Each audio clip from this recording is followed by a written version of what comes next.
Hello everyone. Discrete mathematics में हम graph theory का कंसेप्ट को कवर कर रहे हैं और आज का टॉपिक है Hamiltonian path and circuits. Previous video में हम देख चुके हैं कि आइलर पाथ क्या होता है। आइलर पाथ क्या था, जिसमें हम सारी एजेस को एग्जैक्टली वंस ट्रेवर्स करते हैं। अब उसमें हमने देखा था कि ये कोई मैटर नहीं करता कि जो वर्टेक्स है वो एक से ज़्यादा बार विजिट हो रही है नहीं हो रही, बट एज एक बार विजिट होनी चाहिए। अब यहाँ पे इससे डिफरेंट है। Hamiltonian path says that it should contains each vertex exactly once, कि जो हर वर्टेक्स है वो सिर्फ एक बार होनी चाहिए और एक से ज़्यादा बार नहीं होनी चाहिए। तो जैसे अगर हमारे पास एक सिंपल सा ग्राफ इस तरह से है कोई, ये है vertices V1, V2, V3, V4। तो जो इसका हैमिल्टोनियन पाथ होगा वो क्या होगा? तो देखो, हम इसका पाथ कुछ इस तरह से बना सकते हैं कि V1 से चला, V2 पे गया, V2 से V3 पे आया, V3 से फिर वो V4 तक आ गया। या अगर मैं इसको V4 ले लूँ और इसको V5 ले लेता हूँ तो यहाँ तक आ गया। अब इसमें क्या हुआ, सबसे पहले कौन सा वर्टेक्स विजिट हुआ? V1, उसके बाद हुआ V2, उसके बाद V3, then V4 and finally V5। तो अब आप यहाँ पे देख सकते हो ये जो पाथ बना है यहाँ से लेके यहाँ तक का, इसमें इस ग्राफ की हर वर्टेक्स को सिर्फ एक बार विजिट किया गया। तो ऐसे किसी पाथ को हम बोलते हैं हैमिल्टोनियन पाथ। ठीक है। Now comes the concept of circuit. Same होता है सर्किट में, क्या होता है कि पहली और जो लास्ट वर्टेक्स है वो सेम होगी। तो जैसे अगर हम कुछ इस तरह से बनाएं,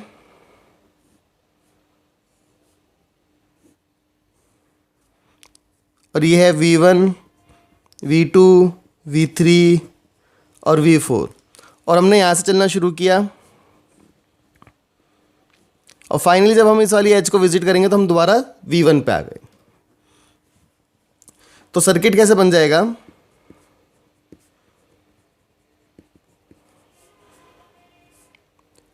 V1 से V2, V2 से V3, V3 से V4 और फाइनली V4 से V1। तो ये हैमिल्टोनियन सर्किट है। अब इसमें एक इम्पॉर्टेंट पॉइंट ये है कि अगर मैं कोई भी एक एज को रिमूव कर देता हूँ हैमिल्टोनियन सर्किट से, तो मुझे क्या मिलेगा? एक Hamiltonian path. So on removing any one edge from a Hamiltonian circuit we are left with Hamiltonian path. जैसे कि इस वाले फिगर में ये जो सर्किट था, अगर मैं इस वाली एज को हटा देता हूँ, सपोज करता हूँ मैं ये वाली एज नहीं है, तो अब मैं कैसे ट्रेवर्स करूँगा? देखो, V1 से V4 आऊँगा ना, सो V1 से V4, उसके बाद V4 से V3 जाएंगे, सो V4 से V3 और उसके बाद V3 से V2 पे जाएंगे। तो अब ये क्या बन गया मेरे पास? Hamiltonian path. क्यों? क्योंकि इसमें इस ग्राफ की सारी वर्टिसेस को एग्जैक्टली वंस विजिट किया गया। और अगर पहली और लास्ट वर्टेक्स सेम नहीं है तो ये पाथ है। अगर पहली और लास्ट वर्टेक्स सेम है, जैसे इस केस में V4 से V1 जा रहा है, तो वो सर्किट है। ठीक है। So this is important point कि अगर आप किसी भी सर्किट में से, हैमिल्टोनियन सर्किट में से एक एज को हटा देते हो तो आपको क्या मिलेगा? पाथ। क्लियर है इतना? Next is length of an Hamiltonian path in a connected graph with n vertices is given by the formula n-1 edges। तो किसी भी पाथ की, हैमिल्टोनियन पाथ की एक कनेक्टेड ग्राफ में जिसमें n वर्टिसेस हैं, उसकी लेंथ कितनी होती है? n-1 edges। ठीक है। So again this is important formula. Now let us see a theorem which says that let G be a graph of n vertices, then G has a Hamiltonian path if for only two vertices u and v of G, degree of u plus degree of v should be greater than equals to n। तो ये एक theorem है। वो क्या कह रहे हैं theorem कि अगर एक ग्राफ है जी जिसमें n वर्टिसेस हैं, तो जी के अंदर एक हैमिल्टोनियन पाथ होगा अगर मैं उस ग्राफ की कोई सी भी दो वर्टिसेस ले लूँ u और v, और उन दोनों की डिग्री का जो सम है वो n से, जो कि नंबर ऑफ वर्टिसेस है, या तो उससे ज़्यादा होगा या फिर उसके बराबर होगा, ठीक है। But this condition is not an sufficient condition for saying that it is an Hamiltonian path. हम देखेंगे उस चीज़ को भी कि ये सफिशिएंट कंडीशन क्यों नहीं है। बट एक बार देखते हैं कि किसी ग्राफ के अंदर इस थ्योरम को हम कैसे प्रूफ कर सकते हैं। तो सिंपल सा एक ग्राफ ले रहा हूं मैं यहाँ पे।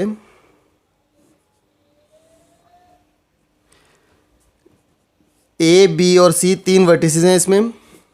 अब देखो इसमें टोटल नंबर ऑफ वर्टिसेस कितनी है, एन कितना है यहाँ पे, 3।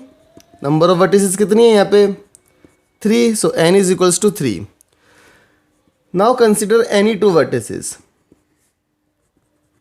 आप कोई सी भी दो वर्टिसेस को कंसिडर कर सकते हो। मैं ए और बी को कंसिडर कर रहा हूँ, लेट अस से ए एंड बी। तो अब देखो डिग्री ऑफ ए कितनी है, कितनी है, एजेस कनेक्टेड है 2, so 2। Similarly degree of B कितनी है, कितनी एजेस कनेक्टेड है, 2।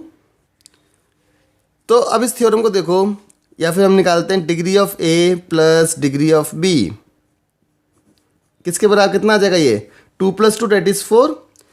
अब क्या ये greater than equals to n है, इसका मतलब क्या है, 4 is greater than equals to 3। Yes, this is true, 4 is definitely greater than equals to 3। तो हम कह सकते हैं कि ये जो ग्राफ है इसमें एक हैमिल्टोनियन पाथ होगा, ठीक है। तो इसके अंदर एक हैमिल्टोनियन पाथ होगा। देखो कैसे होगा, सिंपल है, यहाँ से गए, यहाँ पे गए, यहाँ पे गए, यहाँ पे आ गए, तो एक के हैमिल्टोनियन हमारा को मिल रहा है, ठीक है। बट अब एक बात देखते हैं कि क्या ये एक नेसेसरी कंडीशन है या this is the only sufficient condition. तो उसके लिए हम एक ये वाला कंसिडर करते हैं।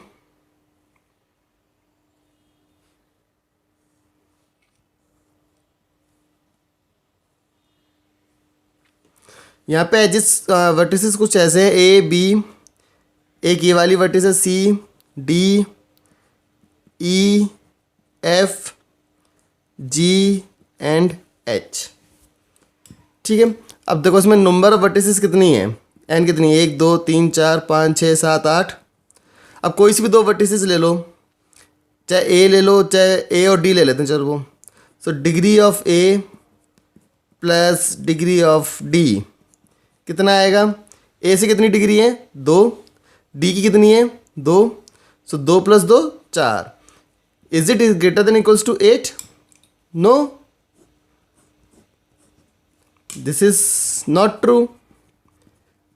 बट क्या इस ग्राफ में एक हैमिल्टोनियन पाथ या सर्किट नहीं है, क्या हम इसको ऐसे ट्रेवर्स नहीं कर सकते कि हर वर्टेज सिर्फ एक बार विजिट हो, सिंपली कर सकते हैं हम, यहाँ से यहाँ गएंगे, यहाँ से यहाँ जाएंगे, ऐसे होते हुए हम एक बार में कर सकते हैं पूरा। So we can say that this theorem और this condition is not necessary और not sufficient condition for an Hamiltonian path. जरूरी नहीं है कि अगर ये कंडीशन ट्रू नहीं है तो हमारा हैमिल्टोनियन पाथ नहीं होगा, ठीक है।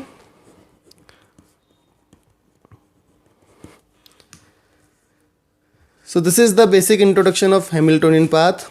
Now let us see some of the numericals based on this concept. So this is the question, ये क्वेश्चन लिया मैंने। क्वेश्चन क्या है, which of the following graphs has a Hamiltonian circuit if not a Hamiltonian path. कि इन तीनों में से किस में हैमिल्टोनियन सर्किट है, और अगर सर्किट नहीं है तो किसके अंदर पाथ है। तो एक एक करके तीनों को सॉल्व करते हैं। सबसे पहले देखते हैं पहला। अब देखते हैं कि क्या इसमें हैमिल्टोनियन सर्किट है। सर्किट का मतलब होता है कि हम सारी वर्टिसेस को कवर कर लें और पहली और आखिरी वर्टेक्स सेम हो हमारी। तो देखो इसके अंदर अगर मैं ए से शुरू करता हूँ तो मैं ए से बी तक जा सकता हूँ, देन बी से सी, उसके बाद मैं जा सकता हूँ सी से डी के पास, D to E and finally E to A. तो इसके अंदर एक सर्किट है। So we have an Hamiltonian circuit here, और उसका जो रूट है वो क्या होगा, A B C D E and then again A, ठीक है। क्योंकि सारी वर्टेक्स कवर कर ली तो हैमिल्टोनियन सर्किट या पाथ जरूर होगा ये। अब देखते हैं नेक्स्ट, क्या इसके अंदर एक हैमिल्टोनियन सर्किट है? तो देखते हैं, शुरू करते हैं। ए से मैं बी पे गया, बी से मैं अगर डी पे आऊँगा सपोज़, और उसके बाद अगर मैं सी पे चला गया, तो देखो सारी वर्टेक्स कवर हो गई, ए हो गई, बी हो गई, डी हो गई, सी हो गई। बट पहली और आखिरी जो वर्टेक्स है वो क्या है? ए और सी, जो कि सेम नहीं है। तो इसके अंदर सर्किट तो नहीं है, बट क्या पाथ है?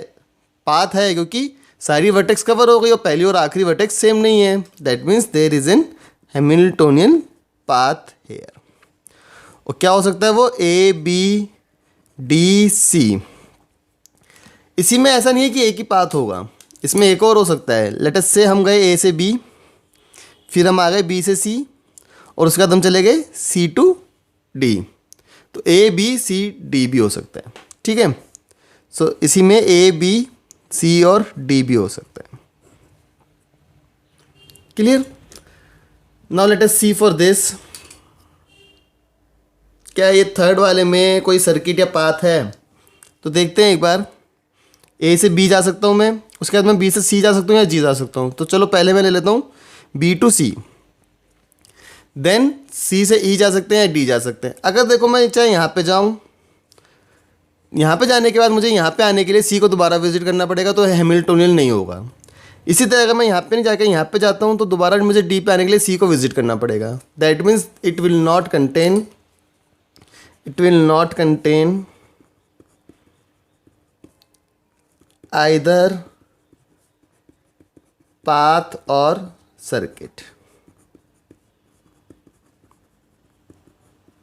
ठीक है। So that is how you can solve the questions on Hamiltonian path and circuit.